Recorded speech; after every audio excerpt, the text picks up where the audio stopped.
बिस्मिल्लाहिर्रहमानिर्रहीम। अस्सलाम वालेकुम दोस्तों, वेलकम टू कोनीड। आज की वीडियो हम डिस्कस करेंगे मॉडल 56 से ऑनवर्ड। वीडियो के अंत तक लाजमी देखिएगा ताकि कोई भी इंपॉर्टेंट कॉन्सेप्ट आप लोगों को मिस ना हो।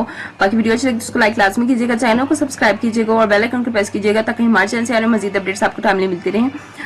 और बाकी फ्रेंड्स और ग्रुप्स में भी शेयर कीजिएगा ताकि आपके साथ साथ उनकी भी हेल्प आउट हो जाए। तो आज का मॉड्यूल स्टार्ट करते हैं। आज के मॉड्यूल में 56 में हमने डेडलॉक के बारे में पढ़ना है। तो ऑपरेटिंग सिस्टम में डेडलॉक क्या होता है? तो डेडलॉक एक ऐसी कंडीशन है जिसमें दो या दो से ज्यादा प्रोसेस जो है वो ब्लॉक हो जाती हैं और कोई भी प्रोसेस नहीं होता, क्योंकि हर एक प्रोसेस एक ही रिसोर्स का वेट कर रहा होता है और जो दूसरा प्रोसेस है और दूसरा प्रोसेस है वो उसी के पास होता है। फॉर एग्जाम्पल, प्रोसेस ए के पास प्रिंटर है लेकिन उसे सीडी प्लेयर चाहिए। प्रोसेस बी के पास सीडी प्लेयर लेकिन उसे प्रिंटर चाहिए। तो दोनों एक दूसरे का वेट करेंगे, ये डेडलॉक कंडीशन आ जाती है। एग्जांपल 2 देख लेते हैं। इसमें क्या होता है, यूनिक्स में process fork new process create कर सकती है। अगर प्रोसेस टेबल फुल हो जाए और दोनों प्रोसेस अपना टास्क कंप्लीट करने के लिए और प्रोसेस बनाना चाहते हैं तो कोई भी कंप्लीट नहीं होगा। ये भी डेडलॉक की सिचुएशन है। डेडलॉक जो होना है उसके लिए 3 कंडीशन जरूरी है। पहला तो ये, जो हमारा कंपटीशन है वो नॉन शेयरेबल रिसोर्सेज, यानी रिसोर्सेज जो एक वक्त में सिर्फ एक ही प्रोसेस यूज कर सकते हो। रिसोर्सेज पार्शियल बेसिस पर मांगी जाती हैं, मतलब प्रोसेस एक रिसोर्सेज ले जाता है और बाद में रिसोर्सेज के लिए रिक्वेस्ट करता है। थर्ड है एलोकेट रिसोर्सेज, जो फोर्सिबिलिटी नहीं लेकर जा सकता, मतलब जो रिसोर्सेज जिसको प्रोसेस मिल जाएगा वो जबरदस्ती छीना नहीं जा सकता। अगर ये तीनों कंडीशन एक साथ आ जाए तो ये डेडलॉक की कंडीशन हो जाएगी। आगे बात कर लेते हैं डेडलॉक को सॉल्व कैसे किया जाता है। तो डेडलॉक की जो डिटेक्शन होती है उसको करेक्शन कैसे करेंगे? तो एज्यूम कर लो डेडलॉक रेयर है, अगर हो भी गया तो डिटेक्ट करके सॉल्व कर लो। सॉल्व करने का तरीका क्या है? और जो हमारा ऑपरेटिंग सिस्टम है ये एडमिन कुछ प्रोसेस को किल कर देता है, उसको रिसोर्सेज फ्री हो जाती हैं तो बाकी जो प्रोसेस है वो अपना काम कंटिन्यू कर सकते हैं। फॉर एग्जांपल, अगर प्रोसेस टेबल फुल हो गया हो तो कुछ प्रोसेसेस को टर्मिनेट करके जगह बनाई जा सकती है। डेडलॉक जो है उसको अवॉइड कैसे किया जाता है? तो पहली कंडीशन तो ये कंडीशन 2 को अटैक करना, ऑल रिसोर्सेज रिक्वेस्ट एक साथ देना, देन प्रोसेस को जो मजबूर कर दो कि वो अपने जो सब रिसोर्सेज हैं एक साथ मांगे इंस्टीड ऑफ पार्शियल रिक्वेस्ट। इससे सर्कुलर वेटिंग का जो चांस है तो वो खत्म हो जाते हैं। कंडीशन 1 में क्या होगा? कंडीशन 1 में को अटैक करेंगे हम, देन नॉन शेयरेबल जो रिसोर्सेज हैं उसको शेयरेबल बना देंगे। फॉर एग्जांपल, प्रिंटर एक नॉन शेयरेबल रिसोर्सेज है और ऑपरेटिंग सिस्टम एक ट्रिक यूज करता है जिसको कहते हैं स्पूलिंग। अब बात कर लेते हैं कि स्पूलिंग क्या होता है। तो स्पूलिंग, जब एक प्रोसेस प्रिंटर मांगे तो ऑपरेटिंग सिस्टम रिक्वेस्ट ग्रांट कर देता है, लेकिन डायरेक्टली प्रिंटर पर कनेक्ट किए बगैर ऑपरेटिंग सिस्टम डाटा को मैच स्टोरेज में सेव कर देता है। प्रोसेस को लगता है कि उसके पास प्रिंटर है और वो अपना काम कंटिन्यू कर रहा है। बाद में जब प्रिंटर फ्री होता है ऑपरेटिंग सिस्टम डाटा को मैच स्टोरेज से निकाल कर प्रिंटर को भेज देता है। इस तरह एक नॉन शेयरेबल रिसोर्सेज जैसे प्रिंटर को शेयरेबल बनाने के लिए इल्यूजन क्रिएट होना होता है। बेसिकली डेडलॉक क्या है, प्रोसेस ब्लॉक हो जाते हैं क्योंकि एक दूसरे का वेट कर रही होती हैं। तो ये होने के लिए 3 कंडीशन लाजमी है। एक है कॉम्पिटिशन, दूसरी है पार्शियल रिक्वेस्ट और तीसरी है नॉन फोर्स रिट्राइव। सॉल्यूशन है इसका डिटेक्शन और करेक्शन, यानी डेडलॉक होने दो फिर भी प्रोसेस किल करके सॉल्व कर दो। और दूसरा है अवॉइडेंस, कंडीशन को ब्रेक करो और रिसोर्सेज एक साथ मांगना और देन स्पूलिंग यूज कर लेना। आगे बात कर लेते हैं मॉड्यूल 57 की। तो इसमें हमने पढ़ना है सिक्योरिटी अटैक अगर हमें आउटसाइड से मिले तो हम क्या करेंगे। तो अकाउंट्स और लॉगिन हम क्या करते हैं? तो ऑपरेटिंग सिस्टम का क्या काम होता है? अनऑथोराइज्ड लॉगिन को रोकना। मल्टीपल यूजर के लिए ऑपरेटिंग सिस्टम अकाउंट बनाता है, यानी यूजर नेम, पासवर्ड और प्रिविलेजेस। उसके बाद यूजर जब लॉगिन करता है ऑपरेटिंग सिस्टम चेक करते हैं कि वो ऑथोराइज्ड है या नहीं है। उसके बाद हमारे पास सुपर जो यूजर है यानी एडमिनिस्ट्रेटर है वो क्या होता है? तो एक एडमिन सुपर यूजर होता है जो सबसे ज्यादा प्रिविलेजेस रखता है। एडमिन कर सकता है setting change, critical software modify, user privileges manage और इसके अलावा सॉफ्ट जो सिस्टम मॉनिटर है वो। अब बात करते हैं ऑडिटिंग सॉफ्टवेयर क्या होता है। तो एडमिन सिस्टम मॉनिटर करने के लिए ऑडिटिंग सॉफ्टवेयर यूज करता है। ये टूल्स डिटेक्ट करते हैं रॉन्ग पासवर्ड अटेम्प्ट, इंडिकेट करता है कि कोई अनऑथोराइज्ड बंदा लॉगिन तो नहीं कर रहा, और जो स्ट्रेंजर्स यूजर एक्टिविटी होता है, अगर कोई यूजर नॉर्मली सिर्फ वर्ड एक्सेल यूज कर रहा है लेकिन अचानक सिस्टम यूटिलिटीज रन करे, सस्पिशियस एक्टिविटीज उसको शो हो जाती है। अब बात कर लेते हैं स्निफिंग सॉफ्टवेयर क्या होती है। तो डेंजरस प्रोग्राम जो सिक्योरिटी एक्टिविटीज रिकॉर्ड करता है और हैकर को रिपोर्ट करता है। For example, fake login screen जो यूजर नेम और जो पासवर्ड है वो चुरा लेती है। अब यूजर की केयरलेसनेस की क्या होती है जो बिगेस्ट सिक्योरिटी रिस्क होते हैं। तो इजी पासवर्ड अगर हम दे देती हैं, for example name, dates, password share करना, यानी कि किसी को हम पासवर्ड बता देती हैं, पासवर्ड चेंज ना करना, यानी किसी को पता है तो हमने पासवर्ड चेंज नहीं किया। अनऑथोराइज सॉफ्टवेयर इंस्टॉल कर लेना जिसको हमें पता भी है वो सिक्योरिटी रिस्क के अगेंस्ट है, तो फिर भी उसको हमने इंस्टॉल कर लिया वो। And then devices, USB external device गलत तरीके से यूज करना। तो सॉल्यूशन इसका क्या है? स्ट्रिक्ट सिक्योरिटी पॉलिसीज बनाई जाती हैं यूजर्स की। आगे बात करनी है हमने मॉड्यूल नंबर 58 की, तो इसमें बात करनी है सिक्योरिटी अटैक फ्रॉम इनसाइड, यानी पहले हमने बात की आउटसाइड की, हम बात करेंगे इनसाइड की। इंट्रप्टर इनसाइड सिस्टम, ये क्या होता है? अगर हैकर या मैलिशियस यूजर सिस्टम के अंदर आ जाए, वो सिस्टम एक्सप्लोर करेगा और इंफॉर्मेशन स्टील कर लेगा, डिस्ट्रक्टिव सॉफ्टवेयर इंसर्ट करेगा। एडमिन वर्सेस नॉर्मल यूजर्स क्या होती हैं? तो अगर हैकर के पास एडमिन अकाउंट आ जाए, सीधा हाई लेवल एक्सेस मिल जाता है। अगर नॉर्मल अकाउंट मिला हो तो ऑपरेटिंग सिस्टम को ट्रिक करना पड़ेगा, मेमोरी मैनेजर्स को फुल करना, एक्स्ट्रा मेमोरी एक्सेस करना, देन फाइल मैनेजर को फुल करके रिस्ट्रिक्टेड फाइल्स ओपन कर लेना।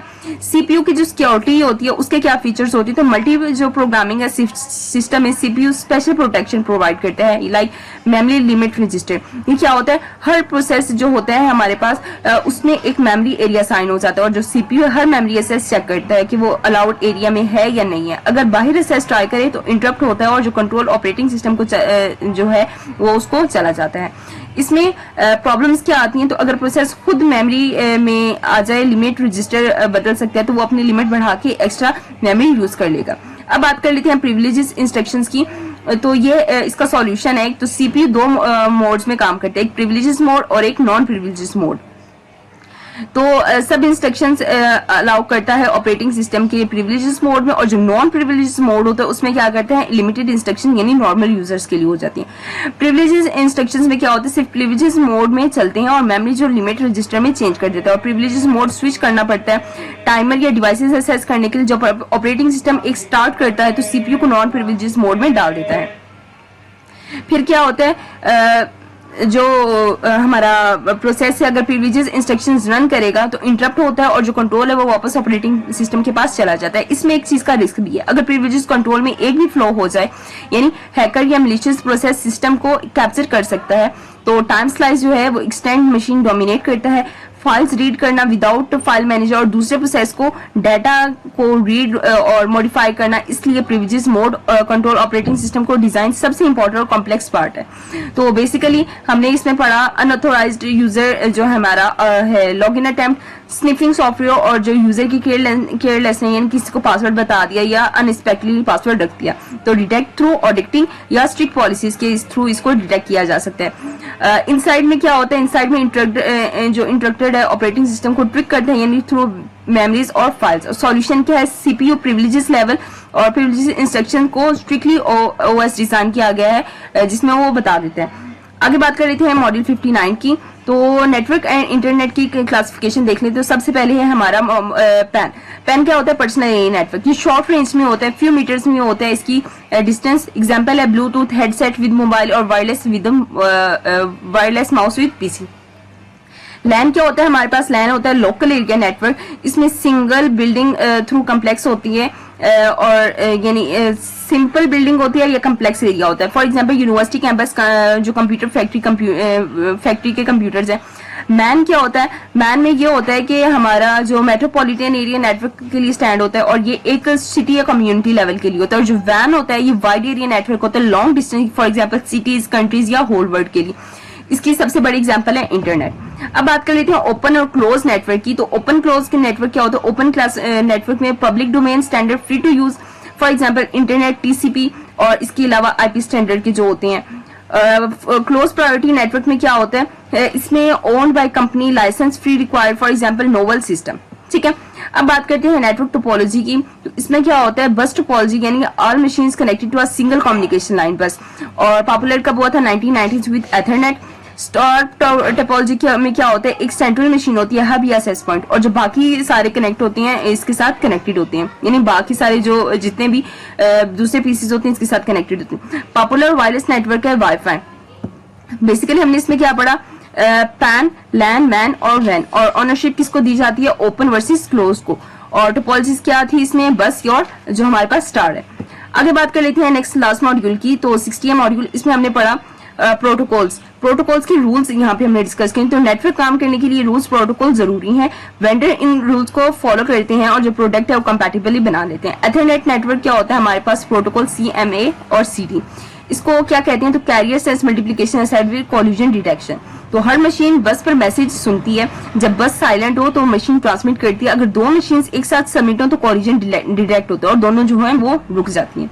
अब होता क्या है, तो रैंडम टाइम के बाद जो अगर ट्राई करते हैं, फॉर एग्जांपल दो लोग एक साथ होते हैं और दोनों रुक जाते हैं तो फिर एक ही बोलता है। तो अब बात कर लेते हैं wireless star network topology CMA carrier sense multiplication sense with collision avoidance. अब इसमें क्या होता है, वायरलेस में कोलिजन डिटेक्ट करना मुश्किल होती है, यानी हिडन टर्मिनोलॉजीज में होती है यानी प्रॉब्लम्स इसकी, तो इसलिए कोलिजन अवॉइड करने के लिए कुछ रूल्स होते हैं। अब ये काम कैसे करती है, तो मशीन चैनल जो साइलेंट पड़ रही होती है, जो फॉरन ट्रांसमिट नहीं करती, तो पहले शॉर्ट वेट करती है, अगर अब भी साइलेंट तो ट्रांसमिट करती है, अगर फिर बिजी है तो रैंडम वेट करती है, फिर ट्राई अगेन करती है। एडवांटेजेस क्या होती है, इसका मशीन जो पहले वेट कर रही थी उसको प्रायोरिटी मिल जाती है। हिडन टर्मिनल प्रॉब्लम्स थी इसमें, कुछ वो डिस्कस कर लेते हैं। वायरलेस में एक मशीन दूसरी की ट्रांसमिशन सुन नहीं पाती, तो सिग्नल्स ब्लॉक या डिस्टेंस की वजह से, लेकिन दोनों एपी यानी एक्सेस पॉइंट से कम्युनिकेट कर रहे होते हैं। सॉल्यूशन क्या होता है इसका, मशीन पहले एपी को शॉर्ट रिक्वेस्ट मैसेज भेजती है, अगर एपी फ्री है तो एक्नॉलेज करेगा, मशीन ट्रांसमिट कर सकती है। अगर एपी बिजी है तो रिक्वेस्ट इग्नोर होगी, मशीन वेट करती रहेगी। तो बेसिकली इसमें हमने पढ़ा प्रोटोकॉल यानी कम्युनिकेशन रूल्स होती हैं। पहला है एथरनेट बस, इसको हम कहते हैं CSMACD डिटेक्ट कोलिजन, और वायरलेस स्टार में क्या होता है CSMACA यानी अवॉइड कोलिजन। तो हिडन टर्मिनोलॉजीज प्रॉब्लम जो सॉल्व बाय एपी रिक्वेस्ट के थ्रू होती हैं या एक्नॉलेजिंग सिस्टम के थ्रू होती हैं। तो दोस्तों ये था हमारा आज का लेक्चर, उम्मीद है आप लोगों को पसंद आएगा। वीडियो अच्छी लगी तो उसको लाइक लाजमी कीजिएगा, चैनल को सब्सक्राइब कीजिएगा और बेल आइकन को प्रेस कीजिएगा ताकि हमारे चैनल में मजीद अपडेट्स आपको टाइमली मिलती रहे। बाकी कोई क्वेश्चन है, कोई क्यूरी तो कमेंट बॉक्स में लाजमी पूछेगा, आपको आपके क्वेश्चन का आंसर दिया जाएगा। वीडियो अच्छी लगी तो उसको लाइक लाजमी कीजिएगा और बाकी फ्रेंड्स में भी शेयर कीजिएगा ताकि आपके साथ साथ उनकी भी हेल्प हो, और हमारे चैनल को लाजमी जाकर एकदम विजिट कीजिएगा। काफी सारा हेल्पफुल डाटा पड़ा जो आपके लिए बहुत ज्यादा बेनिफिशियल होगा। मिलेंगे नेक्स्ट वीडियो में, तब तक के लिए अपना बहुत ज्यादा ख्याल रखिएगा। अल्लाह।